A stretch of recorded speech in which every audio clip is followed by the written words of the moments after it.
Hey guys, UrbanGear here. I hope you're having a great weekend so far. Today I'm going to show you another vehicle I have in my garage. It's a 1986 Toyota 4Runner Turbo that I've been daily driving for about 5 years. It broke down right before I got my Ural, and since then I've done a lot of work to it and just recently got it back onto the road. But I know I did promise you that this weekend would be the weekend I'd take you guys up to Sandia Crest Mountain on the Ural to show you a little bit what it could do in the twisties and also give you some nice view of Albuquerque overlooking and a nice ride. Fortunately, some scheduling conflicts came up, and it's been over 100 degrees here in Albuquerque, so a little too hot to ride at this point, but very soon, I promise, I'll take it up there. I'll take a step outside with you to show you the Toyota and give you a walk around of it, and please leave a like if you do like the video, and if there's anything you'd like me to do with either vehicle, anything you'd like to see, any questions I can answer for you, please put them in the comments and I'll address them accordingly. Alright, let's take a look outside.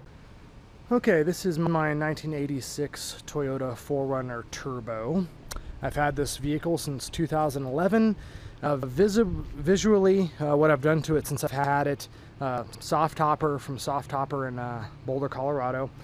General Grabber 33-inch tires, new rock crawler rims that they're black, which I like. I don't know if you guys can see, but Bilstein shocks, the Zook coil mod. The coil mod was actually done before I got the truck, but I did replace the shocks in the rear. This bumper did come with the truck. You can actually see where, if you guys can see that, it got a little bent from a trail in Moab, and there's some body damage too. But since then I have bent it back down decently enough. I'm not too worried about it. Just kind of giving you a little walk around here, and I'll tell you a little bit more about it. So in November, right before I bought the Ural, which I showed you in the last video, this truck the engine basically blew, the head gasket, and it was also found out that, well, I was suffering compression loss across a couple of the piston rings as well. So got everything rebuilt under the motor, new turbo manifold from LC Engineering, which I'll show you guys in a little bit. A lot of new steering components, and the inside, which I'll show you, it's original. This part fell off. It saves weight anyway, so I'm not too worried about that. But really clean, really original turbo seats. The back is pretty decent. The soft top actually was really easy to install. It's really light, and really not that noisy. I mean, compared to these things are not well insulated anyway, so it was already loud, but it's really not too bad. On the odometer, I have about 175,000 miles on it, and everything really works. Air conditioning works, heater works, new radio, Bluetooth works. Now, as a disclaimer, this truck was broken into and stolen in March of 2015. Thought I wasn't going to get it back, but I did. Surprisingly, a few days later, I guess some guys took it out on a joyride and only stole the radio that was broken. So not really too much of a loss, but they did take out the ashtray and the cigarette lighter, so all the wiring back there is no longer operational, but the radio does work and all that kind of good stuff. I'm showing you underneath, so we'll start at the rear on the specs. The rear is a 529 geared Grizzly locker with Yukon gears, built and delivered by Marlin Crawler. It works really, really well. I really do enjoy that quite a bit, actually. Going along, haven't really done too much other, T-case, automatic transmission. I changed the solenoids in the transmission a couple weeks ago, and it actually shifts to all the gears, which is nice, so that's great. Underneath as well, over here, you can see I got a Marlin Crawler built and supplied differential as well with about 529 gears, Yukon, and a Spartan locker. And I know it's IFS, which you guys are going to give me crap about, but really I haven't had a need for solid axle swap yet. I've taken it to Moab multiple times on trails and haven't had any sort of issues with it. It's gone up stuff really, really well. The front bumper was a Trail Gear Rock Defense bumper with a stinger when I first bought it. It was heavy, it was bulky, didn't get a whole lot of airflow to the motor, and I never really used it. I mean, I never scraped anything with it. I was never doing anything that extreme. So sold that, got this for 25 bucks off Craigslist, sanded it and painted it, and it looks okay. I mean, I'll probably go eventually to the All Pro Off-Road front bumper without the stinger on it, a little bit more low profile. but for right now, that's pretty much fine.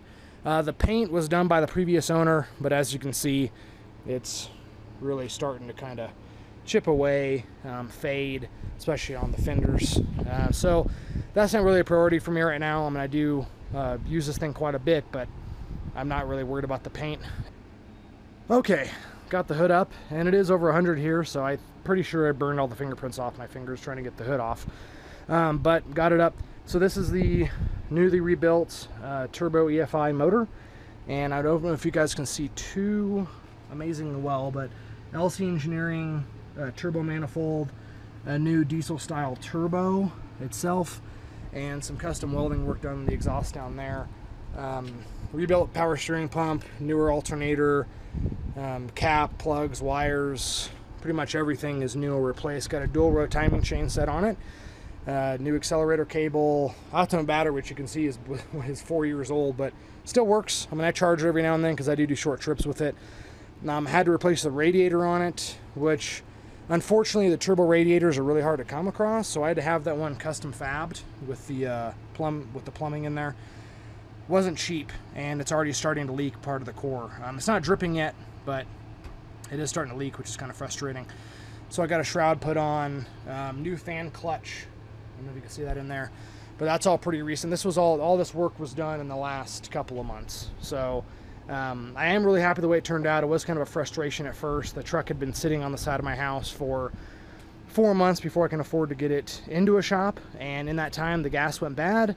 When they rebuilt the engine, they did not drain the fuel tank first, and the first time I drove it, bad fuel got in there, ran like crap, and long story short, it took me a while to get everything cleaned out in the fuel system, but now it is boosting up well. It's running pretty well.